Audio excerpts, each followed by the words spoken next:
दृष्टापुरे श्रीपुरे सश्री पार्श्वजनेश्वरो विजयते दिग्वाशिषां शासनम पत्र टिके न जहाँ अधर्म गुण रत्नों का गिरिवर हो।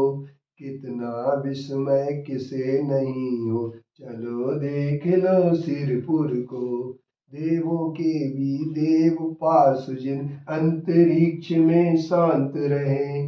युगों युगों तक दिगंबरों का जिन शासन जयवंत रहे।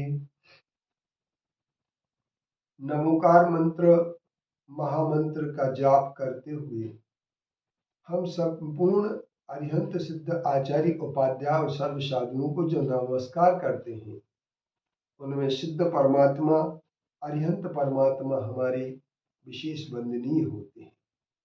अरिहंत परमात्मा की वंदना भी जो सगुण परमात्मा के उपासक होते हैं वे निरंतर करते हैं। जो निर्गुण परमात्मा के उपासक होते हैं वे सिद्ध परमात्मा की वंदना करते हैं।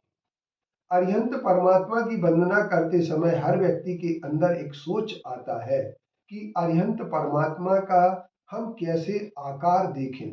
उनका आकार अरिहंत परमात्मा का स्वरूप जो होता है, उनका समूसरण का वैभव जो होता है, उसे देख करके व्यक्ति निश्चित तौर पर एक अपना चिंतन प्रस्तुत कर देता है। और उनका चिंतन यह होता है कि हम किस प्रकार से अपने अरिहंत देव की उपासना करें। अरिहंत देव की उपासना करने पर सब लोगों के बीच में एक ही विषय जाता है।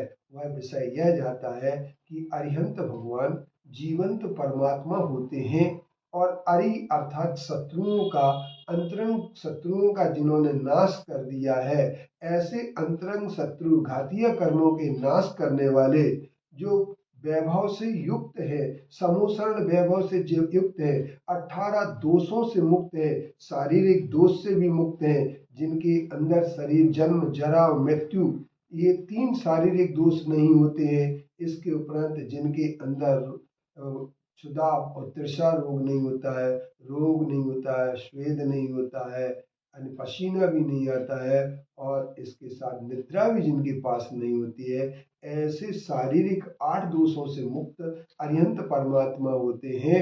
और 7 अंतरंग जो हमारे मानसिक दोष हैं, भय, चिंता, विस्मय, आरत, खेद और मद, इन 7 दोषों से जो रहित हो जाते हैं, ऐसे 15 और राग द्वेष मोह 3 आध्यात्मिक दोषों से जो रहित हैं, 18 दोषों से रहित हैं, जिनकी भूख नहीं लगती है, प्यास नहीं होती है, तो जो 18 दोषों से जिनके ऊपर कोई उपसर्ग नहीं हो सकता है, ऐसे अरिहंत भगवान उपसर्ग और क्षुधा से जो दूर है।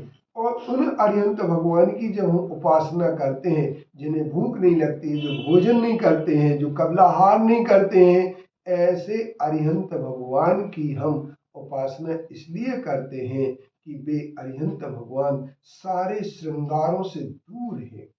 उनका कोई श्रृंगार नहीं किया जाता है, क्योंकि श्रृंगार सौंदर्य संवर्धन के लिए होता है, लेकिन उनका सौंदर्य इतना अधिक था कि किसी ने कहा है, आचार्य समंतवत देव ने अरनाथ भगवान का स्तवन करते हुए कहा है कि जो इंद्र है वह इंद्र भगवान के रूप को निहारने के लिए 1000 नेत्र बना लेता है, और 1000 नेत्र बना करके जब देखता है तो भी वह उनके रूप की सुंदरता से तृप्त नहीं होता है। और जिनके पास ऐसी सुंदरता हो, उनके लिए श्रृंगार की कोई आवश्यकता नहीं होती है। वे तो बिना ताज के भी 3 लोक के नाथ हैं, इसलिए उन्हें मुकुट लगाने की कोई जरूरत नहीं है। वो केवल ज्ञान उनके चक्षु प्राप्त हो सके, विश्व चक्षु जिनके प्राप्त हो चुके हैं, उन्हें चक्षु लगाने की भी जरूरत नहीं है। उन्हें किसी प्रकार के आभूषण पहनाने की जरूरत नहीं है। वे तो बेताज के बादशाह हैं, जिनके लिए ताज की जरूरत नहीं है।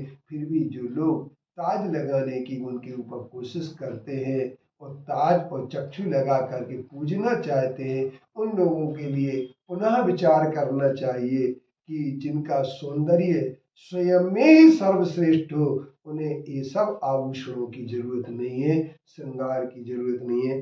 ऐसे वीतराग परमात्मा अरिहंत देव का हम उपासना करते हैं।